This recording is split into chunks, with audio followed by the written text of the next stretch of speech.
నమస్తే, welcome to reflection news. నేను శర్మ. తమిళనాడులో విజయ్ ఢంకా మోగిస్తున్నాడు టీవీకే అధినేత విజయ్. అన్ని ఎగ్జిట్ పోల్స్ మొత్తం ఒక ఎగ్జిట్ పోల్ తప్ప ఒక్కటి, మిగతా అన్ని డిఎంకేనే మళ్ళీ అధికారంలోకి వస్తుందని చెప్పిండు. కానీ ఇప్పుడు ఏం జరిగింది? చివరికి ఎగ్జిట్ పోల్స్ను కూడా ప్రజలు నమ్మేటువంటి స్థితిలో లేరు.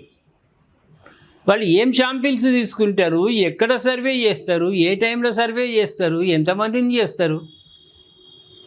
లక్షలలో ఉన్నటువంటి ఓటర్ల నాడి తెలవడానికి 1500-1000 మందిని సర్వే చేస్తే తెలుస్తుందా? చివరికి వాటి మీద కూడా ప్రజలకు నమ్మకం పోయింది. ఏమన్నా ప్రజా తీర్పే తప్ప ఎగ్జిట్ పోల్స్ మీద అంచనాలు వేసి సంబరాలు చేసుకునేటువంటి రోజులు పోయినాయి. విజయ్ కొత్తగా పెట్టిన పార్టీ ఎన్నో ఇబ్బందులు ఎదుర్కొన్నాడు ప్రారంభం నుంచి కూడా. ఆయన భార్య కోర్టు పోవడం విడాకుల కోసం, ఆయన తీసిన సినిమా విడుదల కాకపోవడం నానా బీభత్సవముడు, అయ్యో తర్వాత ఆయన ర్యాలీలో చనిపోయినరని అదొక కేసు. ఎన్ని కేసులో ఆయన చుట్టుకున్నా కూడా ప్రజలు మాత్రం ఆయన మీద సంపూర్ణమైన నమ్మకం ఉంచారు. 100కు పైచిలుకు స్థానాలు ఇవాళ గెలుచుకుంటుండు. మ్యాజిక్ ఫిగర్ 118, అది కూడా సాధిస్తాడు కొద్దిసేపట్ల. ఇగో విజయ్ పార్టీ గెలవడానికి కారణాలు ఏమేమిటి ఒకసారి అనుకుందాం.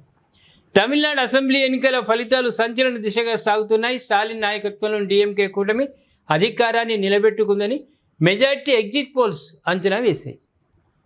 అయితే ఫలితాల ట్రెండ్ చూస్తుంటే Vijay party TVK single largest పార్టీగా అవతరించే సూచనలు కనిపిస్తున్నాయి. ఎవరిని గదవబట్టడం అవసరం లేదు, ఎవరిని బతలాడడం అవసరం లేదు. 18 కాళ్ళ జెర్రీ అంటే మనం జెర్రీ ఏం చేస్తుంది? ఇన్ని కాళ్ళ మీద ఆధారపడాలి. అది నడవాలంటే 18 కాళ్ళు సహకరించాలి. పార్టీలు కూడా అంతే. హంగ్ ఏర్పడ్డదనుకో, ఏ బిల్లు పెట్టాలన్నా మిగతా వాళ్ళకు తాయిలాలు సమర్పించుకోవాలి, మద్దతు ఇచ్చే వాళ్ళ గదవలు పట్టుకోవాలి. ఇంటి అల్లుని కంటే ఎక్కువ చూసుకోవాలి. వాళ్ళు ఇంటి అల్లుడన్నా కొన్ని సందర్భాలలో ఒప్పుకుంటుండొచ్చు, కానీ ఈ పొత్తులో ఇచ్చేస్తారు చూడు మిగతా పార్టీల వాళ్ళు ఒక్కడు 2-3 ఉన్నవాళ్ళు వాళ్ళని బతిలాడాలి. వాళ్ళకి మంత్రి పదవులు ఇస్తామనాలి, వాళ్ళకి ఏదో ఆఫర్ ఇవ్వాలి, వాళ్ళు ప్యాకేజీలు ఇవ్వాలి. ఇప్పుడు ఇది అవసరం లేదు ఆయనకు. విజయ్కి సొంతగానే మ్యాజిక్ ఫిగర్ను చేరుకునేటువంటి పరిస్థితుల్లో ఉన్నాడు ఆయన. అన్నా డిఎంకే 74 స్థానాలు, డిఎంకే 65 స్థానాల్లో ఆధిక్యంలో ఉంది.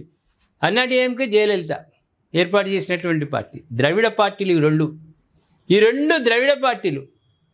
ప్రజలు ఏమనుకున్నారు? ద్రావిడ పార్టీలు అనుకున్నారు. ద్రవిడ పార్టీలు అవసరం లేదు మాకు, ఇన్నేళ్ళు మీరు ఏసీరు చాలుగా, మాకు కొత్త పార్టీ రూపంలో ఒక నాయకుడు వచ్చిండు, ఆయననే మేము గెలిపించుకుంటాం అని విజయ్ టీవీకే పార్టీని గెలిపిస్తున్నారు. ద్రవిడ పార్టీలు మొత్తం ద్రావిడ పార్టీలేని.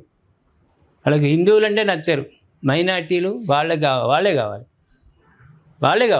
వందే మాతరాన్ని వ్యతిరేకించినటువంటి వాళ్ళు, వాళ్ళు ఏమన్నారు? అటువంటి పార్టీలను ఏం చేసిరు?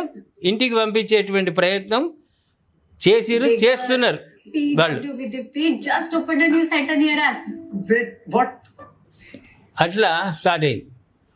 కాబట్టి ఓటర్లు ప్రత్యామ్నాయంగా ద్రవిడ పార్టీలను పక్కకు పంపించి విజయ్ రూపంలో వచ్చినటువంటి టీవీకే ప్రభుత్వాన్ని ఏర్పాటు చేసుకోవాలని భావించారు.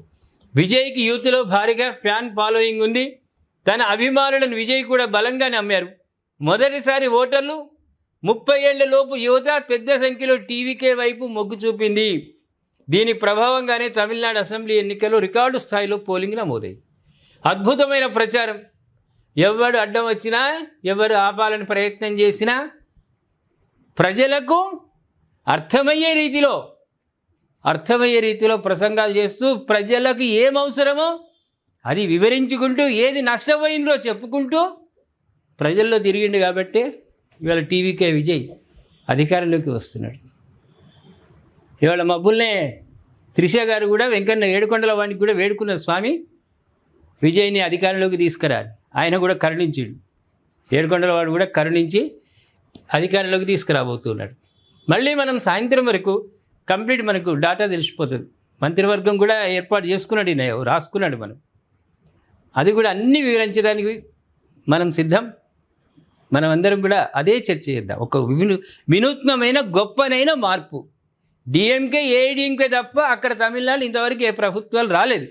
ఇవాళ టీవీకే రూపంలో ద్రవిడ పార్టీలు తీసి దగ్గరనే ఉంటుంది, సముద్రం చెన్నైలో దాంట్లో పడేసారు. అధికారంలోకి రానటువంటి ఎంత మెజారిటీ వస్తే ఎలా? ఊకదంపుడు ఉపన్యాసాలు ఎవరికి మేలు చేసిందేం కాదు. ఇప్పుడు మరి విజయ్ 5 ఏళ్లలో ఏం చేస్తాడు? ప్రజల నమ్మకాన్ని చొరగొంటాడా, కోల్పోతాడా అనేది భవిష్యత్ నిర్ణయం చేస్తుంది. అప్డేట్స్ అందించడానికి మా రిఫ్లెక్షన్ టీంతో సహా నేను సిద్ధం, చూడడానికి మీరు సిద్ధంగా ఉంటారని ఆశిస్తూ, దయచేసి మీ కామెంట్ రూపంలో విజయ్ ఘన విజయాన్ని కామెంట్ రూపంలో తెలియజేయండి. సబ్స్క్రైబ్ చేసుకోండి, షేర్ చేయండి.